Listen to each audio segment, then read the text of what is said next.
Hey everybody, welcome back to the Meant to Watches YouTube channel. I know we haven't produced any content in a few months and I apologize for that.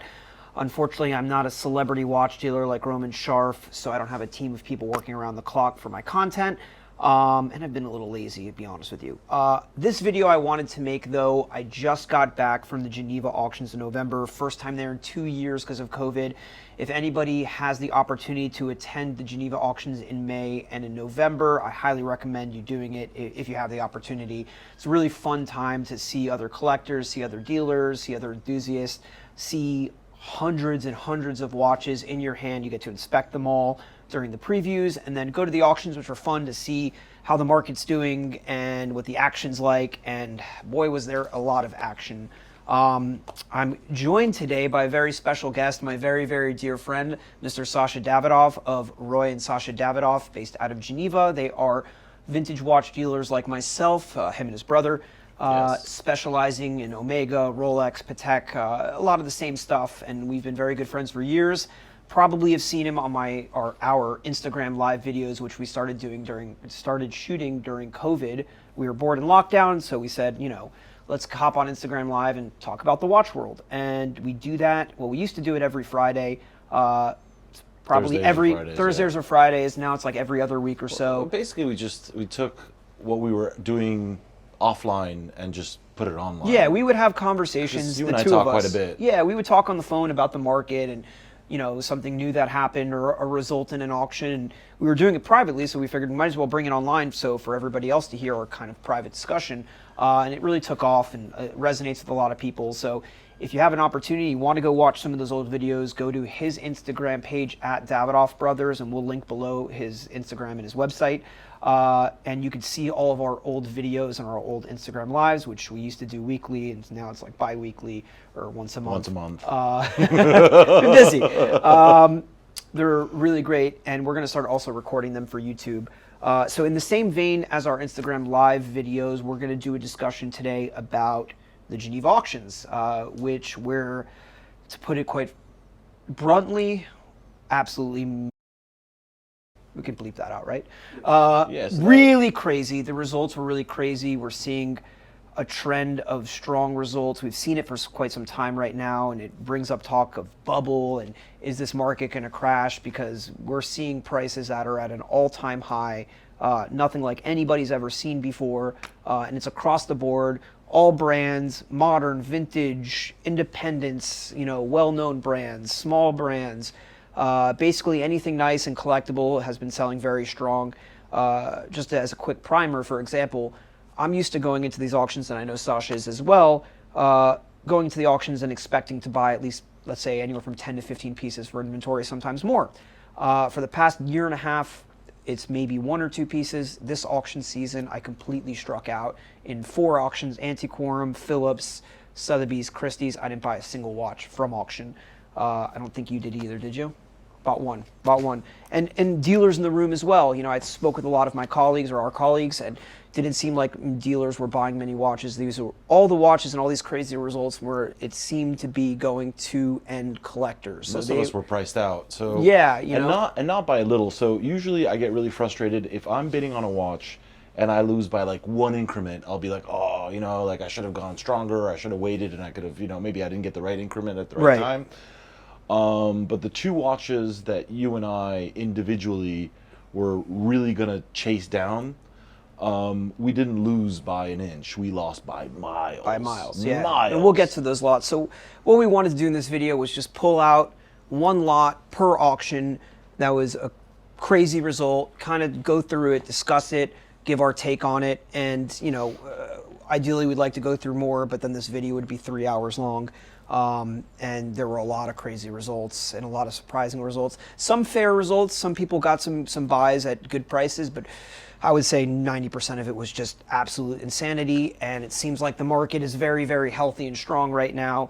Will that last? I don't know. We're actually going to do an Instagram live session tomorrow where we'll probably tackle that topic more in depth, and it will be recorded for YouTube. So if you don't catch it on Instagram live, you'll be able to watch it a few days later on the YouTube channel. But let's do a deep dive right now into 4 lots. I don't know anything about the lots. I had Sasha pick them out. Yes. So what do we have first? So before we get into that, I just wanted to briefly summarize what we're talking about. Like you said before, it's 4 auction houses based in Geneva that are auctioning off over 1,000 watches in the span of 4 to 5 days. So you get to Geneva, or for me, I'm lucky, I live there.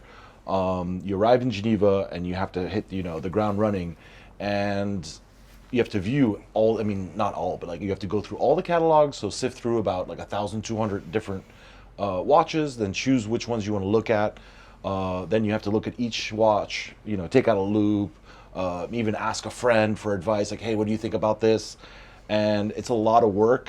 It's very time consuming. It's very time consuming, and then you have to decide, hey, okay, I like this watch. What do I pay for it?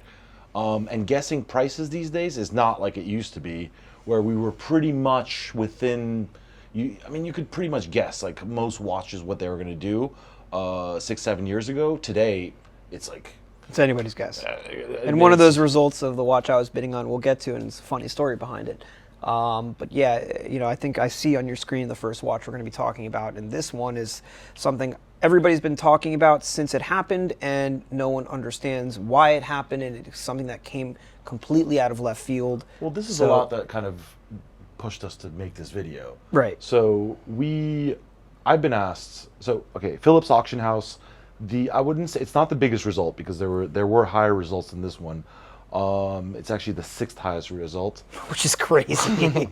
But it's the most surprising result, and I think it's the most surprising result of the entire auction season. Right. So give us the lot number. So it's lot number 53. And it'll be up on the screen Phillips here. Geneva. It sold for 3.115,500 Swiss francs. So like 3.5 million USD. Yeah. And what do we have here? Explain to us. You're the Omega guy, so let's hear it. This is an Omega CK2915-1, so the most desirable Speedmaster, I'd say. It's the first Speedmaster. It had a beautiful tropical dial, no bracelet, condition was fair. There were some imperfections on the dial, some questions even about the bezel. But overall, a very desirable watch. The estimate was 80 to 120. I had predicted that this watch, on a good day, would have done about 350,000 all in. Right, and So I would have said less, because the Speedmaster, the 2915 market shot up very quickly in, let's say, 2017, trailing into 2018. There were some strong auction results. Phillips sold a regular non-tropical one for 400,000 all in, and then tropical. It was tropical. Are you sure? It was dark tropical, yeah. A dark tropical, but not like this caramel tropical. Not like but this, yeah. then after that, no 2915 had come even close. I mean, there were some that broke into the 6 figures, sure, but nowhere above 300,000. So They've been in a lull. Right, they had been in a lull. I hadn't seen any sell for super strong results, so maybe low 6 figures, and let's say the 80 to 150 range. So the lot just before this, I'm assuming it's lot 52, was a 2998, I believe -1 or -2 tropical. I don't have it on the screen, and that one sold for around 100,000 Swiss francs, so $109,000 all in. Right. And we both looked at her like, okay, fair, strong result. Good result. It was good. It wasn't anything that we hadn't seen before. It was healthy. It was a strong result. Pretty happy with that result as a Speedmaster collector and an aficionado.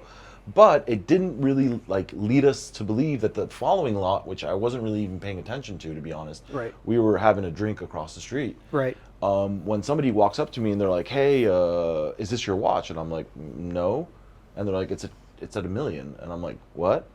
Yeah, and then we all tuned in and watched it go from $1 million all the way up to 3.5, and everybody was scratching their head. Something hammer. Right. It was 2.5. Even when it got to 500,000, everybody is like, "What is going on right now?" I just I started seeing everybody on their phones like, "What's going on? What's going on? What's going on?" Because we were in the lobby across the street. We hadn't expected this result to go so crazy. So the highest Speedmaster before this, not of anything like NASA origin, or it was 400,000 for the 2915 before that, correct? And the highest result for any Omega, I believe, was 1.6 million for the Elvis Seamaster. Okay, so Seamaster owned by Elvis Presley. Yes. So that's your kind of history on big Omega pricing. So this selling for 3.5 million. What's your best guess? So first of all, what's the impact of something like that? It's such a wildly high result. It doesn't actually help the market. I think it raises more questions than it answers Yeah. questions. And so I think if it sells for $500,000, it helps the market. But at Yes. 3.5, it's such an outlier that I don't really see how it it's a correlates fluke. to. So people are just like, oh, that's a fluke, that's a fluke, that's a fluke. But like since then, I've been offered like 32915s. Right. Like So- oh hey. We've heard from sources after the auction, and we followed the bidding. It was somebody in China and somebody in Bahrain, I think it was. Somebody in the Middle East. Somebody in the Middle East, somebody in China, And bidding there was back at and some forth. point in the middle of that whole madness back and forth. A bidder from San Antonio, Texas. San Antonio, Texas. Just thrown in there. I also heard that these two same bidders were the same guys bidding on the very first Tourbillon Omega watch that Phillips had sold a few years back. Yes. Same two people. They have nicknames apparently as for their lure as collectors and being Another these one in big China is the collectors. Ghost or Right. something like that, and then the other one in the Middle East is something else. So my gut tells me that this was two people who just got very carried away and just could not lay down the sword. What makes me confirm what your thought is on that is that at the end of this auction, something very weird happened is that Aurel stopped the auction and then asked Thomas Perazzi, who's the head of Philips Hong Kong, who was actually on the phone. By the way, Aurel is the head of Phillips Auctions at Aurel Box. That's who he's referring to. Yeah, so Aurel Box looks at the video and asks Thomas Perazzi, he's like, would you be so kind to tell us what country this watch is going to? Or what you're doing with the watch. Where the watch is going. Where the watch is where going. the watch I think is that's what he going said. or whatever. And I've never, in all my years, like listening to, being at auctions, I've never heard anything like that because usually you kind of pride yourself on having anonymity on the buying and on the selling side. And so there was like a little bit of lag or delay or whatever. And then he just said, from China with love. Right. I mean, I think this is just clearly a result that should Pissing be looked at, contest. pissing contest that should be looked at in a vacuum. Like Sasha said earlier, I don't really think it has much effect on the market. I think it does go to show you that we're in a crazy place in the market where people are willing to spend $3.5 million on an Omega Speedmaster, where the highest one before was $400,000. Other results, We live maybe in a not. world where like you have billionaires flying themselves into space, so like pissing contests are like again Yeah. next level. There's a lot It's just of like weird that it happened on this watch because why? Like why did they choose this watch, which sold now at around the same price as the $24.99 Serpico Elino? Patek, right? And it's almost like a shame, like because that watch. And if people have asked me like, what if when he goes to resell it, like what is he? What's going to happen? And I'm like, I don't think this is a person who probably is going to have to generally resell his watches. It's no, probably I get that, but still, like, who throws $3 million out the window? Yeah, I mean, it is what it is. I think we're entering a space in the market where there are multiple. I mean, they sold seven-figure watches, $7 million plus watches in this sale, where usually there's maybe one or two. We're entering a space where people are willing Five to. watches sold higher than that one, so like It's crazy. a So watch box sold for over 100,000. A box. yeah, I mean, listen, That piece of short box sold you for know, over 100,000. Again, we're going to discuss whether we think this is a bubble and whether this is just hype or whatever tomorrow in our Instagram Live.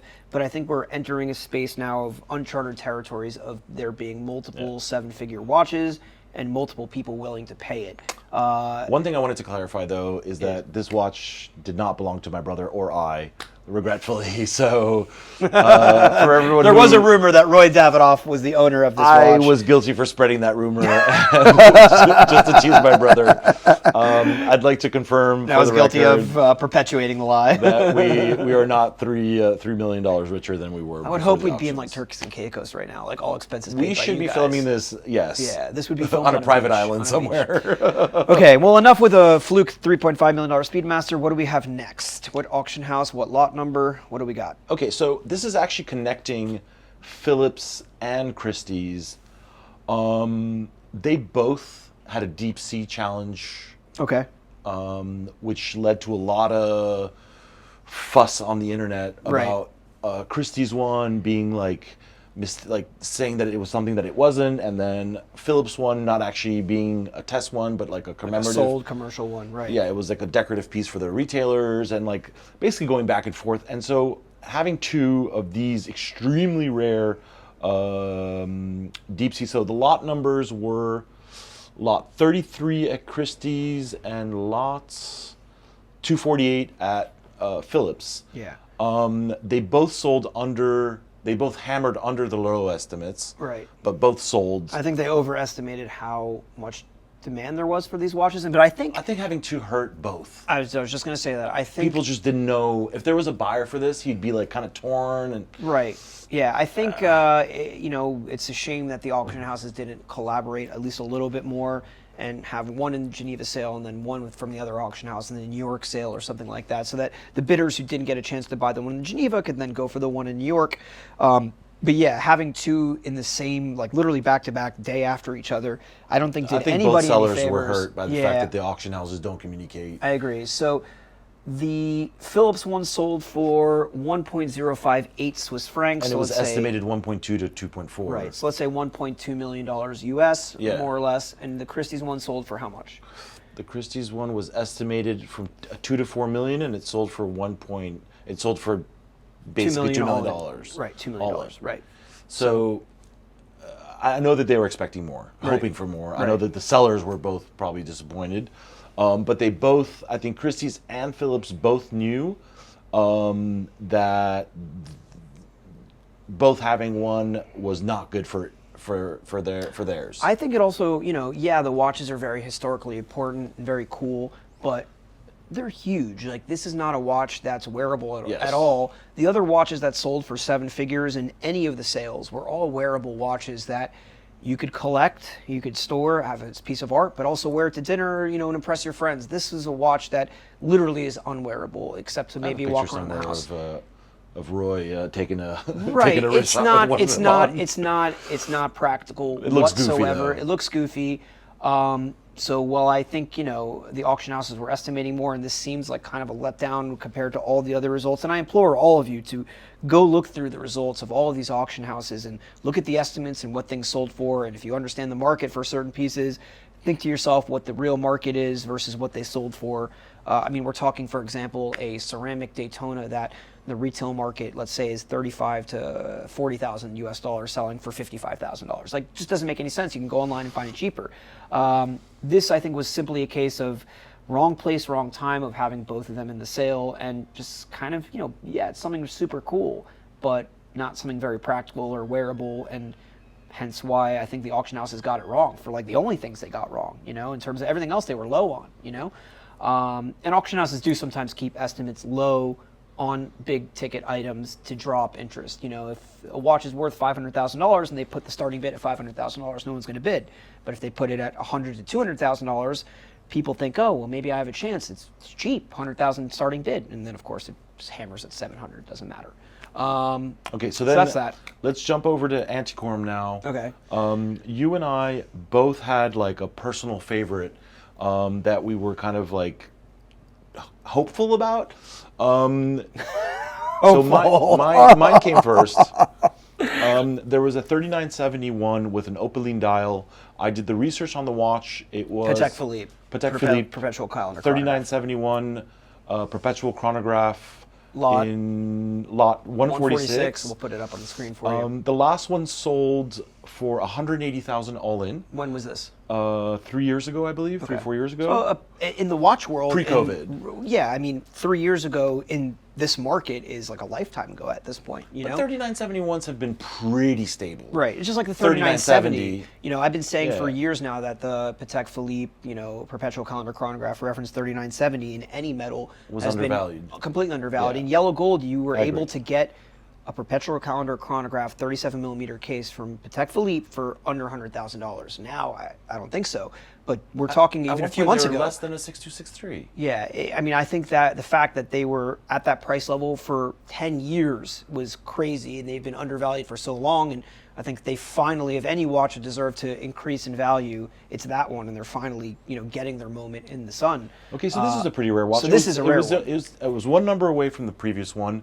There was only 2 examples that were known. This is like a Patek geek like dream come true.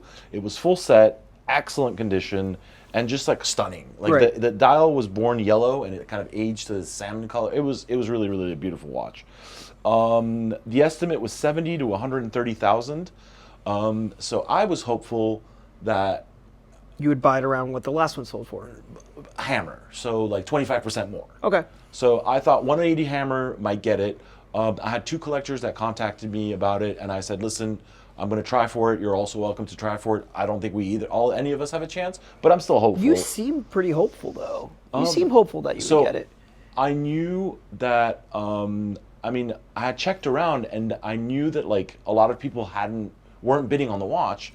So, but I could see that there was a lot of phones, you know, like everybody that was at Antiquorum like was on the phone, you know, getting ready for this lot. So I was like, okay, this is going to be great. So I left a cover bid of 180,000, and it quickly escalated. It sold for 435,000, so let's say $60,000 all US, in. right. Far passing the high estimate, far passing where Sasha was trying to bid. Double. Right. And so I think I had a similar situation in this auction house. It was identical. Almost identical. It was lot number 453. It was an Audemars Piguet Royal Oak, how do you pronounce it? Quantium perpetual calendar. Perpetual calendar. Perpetual calendar with a beautiful salmon dial in super, super crisp condition, full set. I was absolutely enamored with this watch, and I was very worried though because the starting bid was 200,000 Swiss francs, and that's expensive, you know. So after you add 25% fees, you're now at 250 Swiss francs. Let's call it 270 US, and that seemed like a lot of money for that watch. I've sold the silver dial ones around. The last one I'd sold was around 140,000. So I'm paying over $100,000 premium for a salmon dial. I didn't know that I really wanted to do that. I talked to the auction house throughout the weekend after I saw the watch, like, hey, can you give me any guidance as to the interest in this watch? And do you think I might be able to get it for the low estimate? And they said, look, we can't really tell you, you know, if there's bids or anything like that, but you might have a shot at the low estimate. So if you want to bid, you know, you're more than welcome. The watch is great, blah, blah, blah. So, okay, maybe I'll take a shot. So the bidding starts off at 170,000, goes to 180, 190, and then there's a pause. And the auctioneer who I was speaking with looks directly at me. There's a pause for like a nice 10 seconds where no one was bidding, and he looks right at me and he says, where's the bid? Where's the bid? So I'm okay, here's my chance. I raised my paddle, 200,000 Swiss francs. That lasted about 5-6 seconds. Max. And then 220, 240. Long story short, the watch hammered for 400,000 Swiss francs over... More, 430. 430 Swiss francs. No. I think it was 400. It sold all in 462.5. It sold for 500,000 all in US dollars. I was worried about buying it for $270,000. I wasn't also even like close. Me, double. I wasn't even close, and I was sad because I really love this watch, and I was willing to stretch where I thought the watch should have reasonably been sold at and pay more than I thought it was worth to own it. And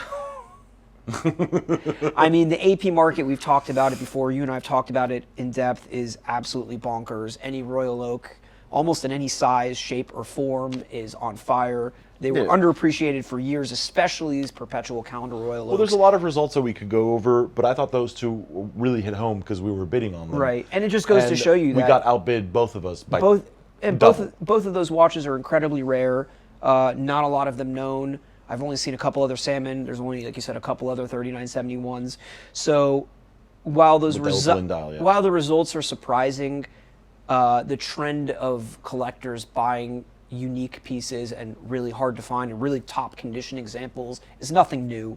I just think the result was maybe something a little bit new, but the fact that it sold strong was nothing new. I don't think we could have just expected quite how strong they would sell. Something of note also, which the Antiquorum sent out an email. They're kind of like a post-sale press release. Right. Their sale did 15.7 million. They usually aim for 10, are happy with 10. Right. And they sold 90% of their lots. Wow. And Antiquorum, to put that in context, had over how 10 many, years I haven't seen but how many lots did Antiquorum have in their sale? Most catalogs have around 200 to 250 watches per sale. Christie's and Sotheby's, actually, this sale had very few lots. They each had around 120 lots. Phillips had 250, around there. And Antiquorum always has a huge catalog, usually around 600-700 pieces, which I think this is the same, so I was looking it up. They had 563 lots. So for them to sell 90% of 563 lots is very, very surprising. It's crazy.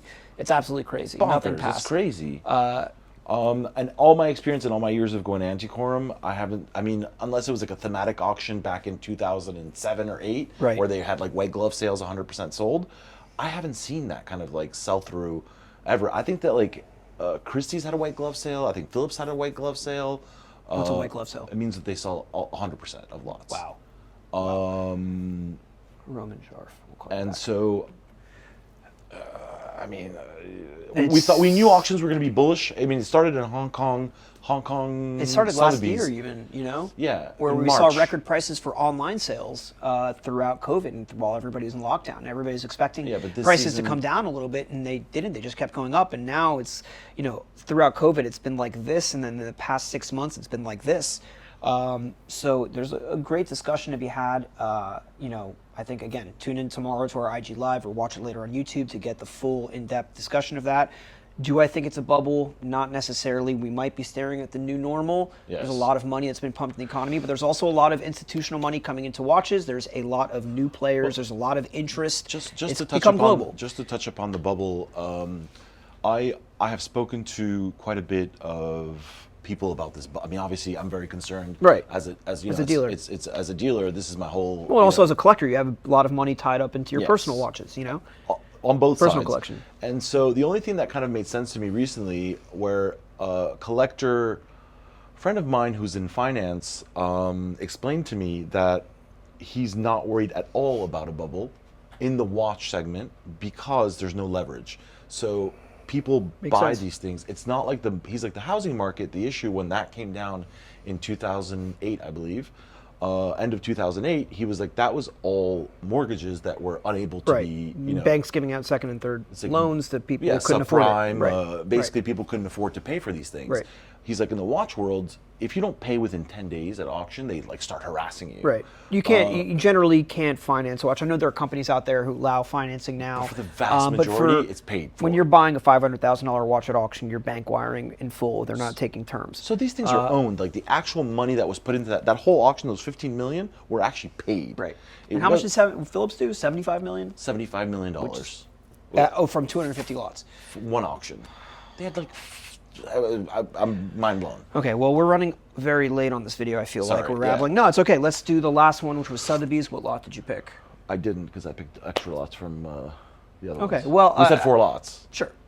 Good enough. We did 5. Sotheby's had equally strong results. Off the top of my head, they sold, well, the Cartier market, the vintage Cartier market has been on absolute fire for the past I'll 2 keep some years. for the IG Live. But yeah, just, you know, I think interesting lots to go look at. Whereas a vintage Cartier Centre, full size from 1975, that sold for over $300,000. The crash? Which is the biggest result for a Century of all time. And The crash. yeah, so it was lot, and also lot 19 from Sotheby's, real quickly, the original Cartier crash. London, yeah, Cartier London crash. That sold, I think the highest result prior to this was around 300,000. 200. 200,000. This one sold for 806,000 Swiss francs, let's say $850 US, almost $1 million for a crash, almost triple what the last one sold for. This market's been on fire. Crashes have been on fire for a long time. A lot of celebrities, Kanye, Tyler, the Creator, Jay-Z, they all love them for some reason, even though they're tiny watches. And so, you know, I think we're, like, again, like I said before, we're seeing collectors flock to these low production or impossible to find unique pieces.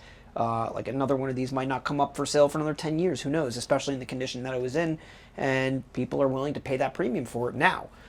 Where that market's headed in a few years is anyone's guess. But right now in the market, if you want a top quality, unique, rare piece, it's gone the way of the art and car world, where you're gonna have to be willing to pay top dollar for it. So yeah, I think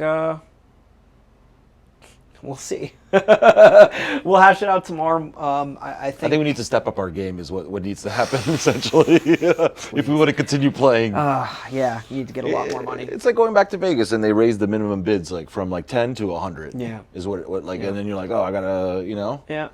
But listen, luckily for all of us, you and I and everybody here watching, you don't have to buy an $850,000 crash to get a great watch. There are still watches in the $1,000, $2,000, $10,000, $20,000 range that are You could buy a nice just as Cartier, great. a very nice Cartier for $8,500. Right, or even less. Some of the Or tanks less, are even yeah. are even But I'm talking less. about like a gold something that would be Yeah, like in that sure. size You or know, whatever. I mean, not everybody can afford to play. I know we can't afford to play in this category. Good for the people who do. I just wanted to discuss these large results as a kind of global look at the overall market and the Geneva auction results. But even the smaller stuff sold very well too. So yeah, that was interesting auction season. Never been able to not buy anything. And you were not alone. We're not alone. I'd say about 80 to 90% of dealers were priced out. Just couldn't buy a single watch. Yeah. All right. Well, Well, they're happy for the market, but then they're also kind of like, but wait, I still need to. still need to buy a watch. I still want to buy something. Still need to do something. So, anyways, all right. Well, guys, thank you so much Pleasure. for watching. Thank you for watching us. Yeah, if you have any comments, leave them below. Any questions, leave them below, or hit either of us up on Instagram at Mental Watches, at Davidoff Brothers. Again, I'll link his information in the description below. If you have any questions or any other lots you want us to go through and discuss in the future, you could comment below or drop us a message on our websites, or I guess there's no other way to reach us. So yeah, as always, please comment, like, subscribe, all the YouTube bullshit to help people see these videos more. And thank you for coming on my video. Thank you for having me. Haven't seen this guy in person in 2 years because of COVID. It's very good to have you back in the office. I'm happy to be here. Thanks again, guys. Bye.